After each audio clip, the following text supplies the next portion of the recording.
जंगल में मौसम सरमा की आमद थी। बारिशों का सिलसिला शुरू हो चुका था।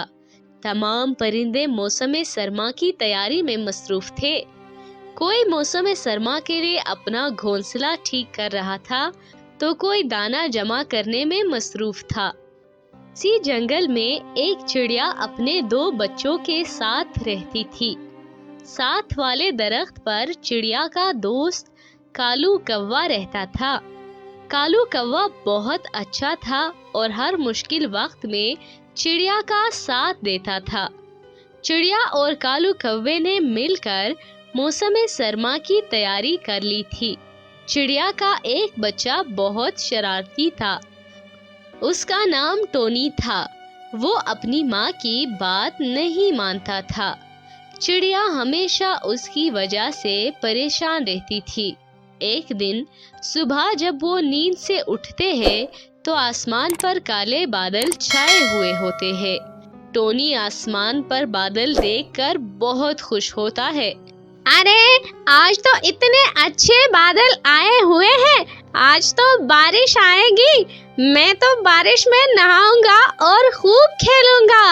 अरे टोनी बेटा, ये तुम क्या कह रहे हो? सर्दियों में भी भला कोई खेलता है बारिश में? दूसरा बेटा कहता है, अम्मी, मैं नहीं नहाऊंगा बारिश में। मुझे बहुत सर्दी लगती है। मैं बीमार हो जाऊंगा।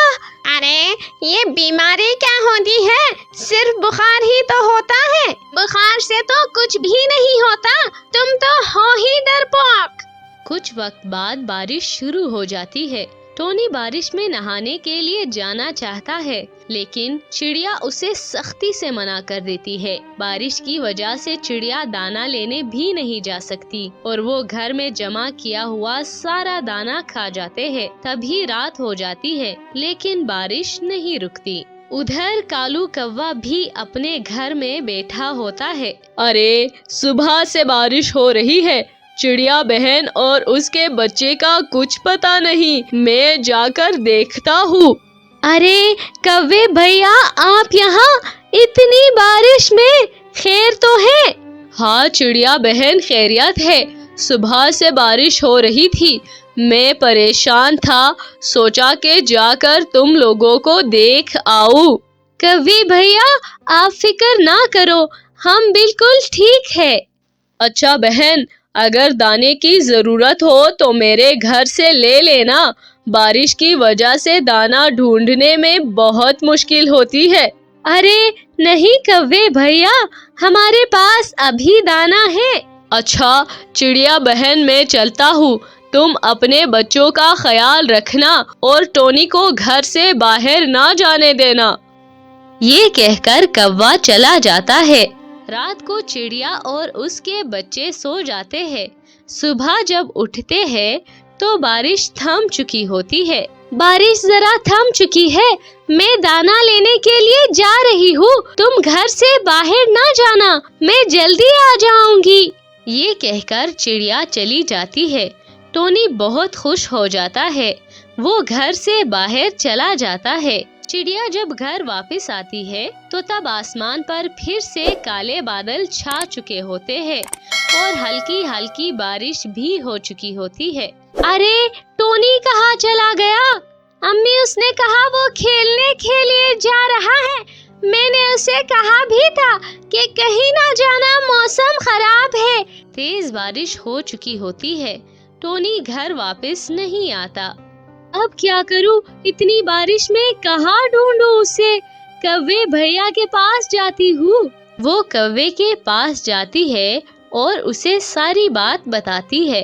कौवा कहता है, आओ बहन, उसे ढूंढते हैं, पता नहीं कहाँ होगा। वो दोनों बारिश में उसे ढूंढने के लिए निकल जाते हैं। तभी एक जगह पर उन्हें टोनी जमीन पर गिरा हुआ नजर आता है। वो दोनों उसे घर ले आते हैं। उसे तेज बुखार होता है। अम्मी, मुझे सर्दी लग रही है बहुत। मैंने तुम्हें कहा था घर से बाहर ना जाना, तुम क्यों गए? अम्मी, जब बारिश होने लगी मैं घर आ रहा था, लेकिन मेरे पैर गीले हो गए और मैं उड़ते उड़ते गिर गया। अम्मी, मैं आइंदा बारिश में नहीं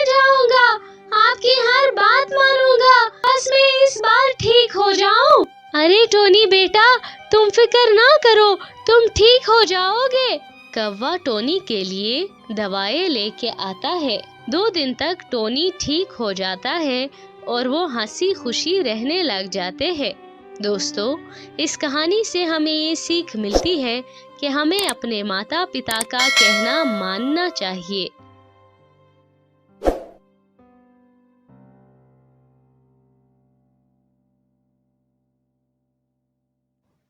एक खूबसूरत से जंगल में किसी पेड़ पर एक कौवा और उसके 3 बच्चे रहते थे। कौवा एक किसान था और खेतों में काम करता था। उसके तीनों बेटे उसका हाथ तक नहीं बटाते थे। कौवे के बेटों के नाम बबलू, मोनू और राजू थे। कौवे के तीनों बेटे बहुत कामचोर और आलसी थे। एक दिन की बात है, कौवा अपने तीनों बेटों से बोलता है, बेटा मोनू, राजू, देखो मैं अब बूढ़ा हो गया हूँ। बेटा, मैं अब और कितना काम करूँगा? तुम लोग तो कुछ भी नहीं करते। आज मैं जिंदा हूँ तो तुम लोगों को करके दे रहा हूँ। अगर कल को मैं ना रहा और ये दुनिया छोड़कर चला गया तो तुम लोगों का क्या बनेगा? इतने भी आलसी मत बनो बेटा। अपनी मेहनत से कमाना सीखो, तभी जिंदगी में आगे बढ़ोगे। समझ में आया बेटा? पापा, मैं काम नहीं करूँगा। मुझे काम करना बिल्कुल भी अच्छा नहीं लगता। मुझे सिर्फ आराम करना अच्छा लगता है। पापा, मैं भी काम नहीं करूँगा। जब बबलू भैया काम नहीं करेंगे तो मैं क्यों करूँ? पापा, मैं भी काम नहीं करूँगा। मैं भी सिर्फ आराम करूँगा।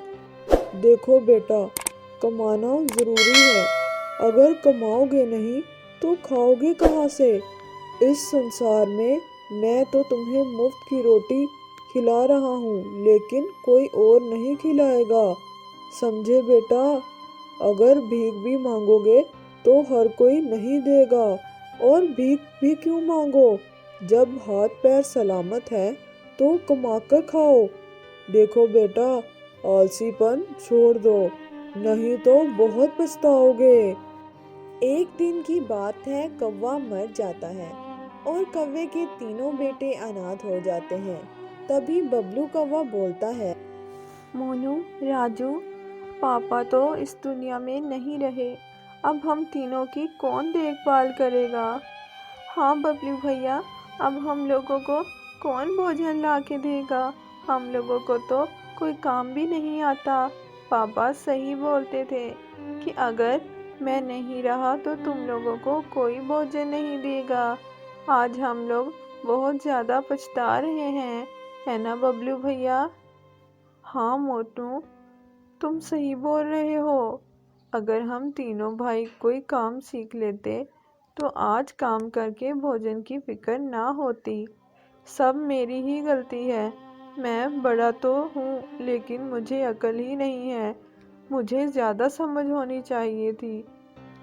बबलू भैया, मुझे बहुत भूख लगी है, मुझे भोजन दीजिए। मुझे बहुत ज़्यादा भूख लगी है बबलू भैया। तभी बबलू सोचने लगता है कि मैं अपने छोटे भाई को क्या भोजन दूँ? खाने के लिए सारा भोजन तो पहले ही ख़त्म हो गया है।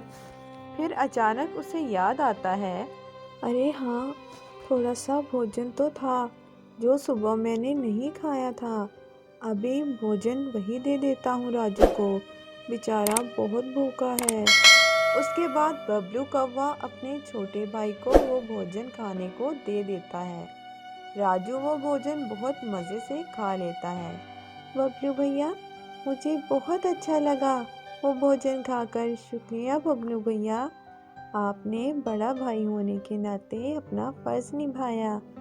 बहुत शुक्रिया बबलू भैया। अरे नहीं मेरे छोटे भाई, ये तो मेरा फ़र्ज़ है।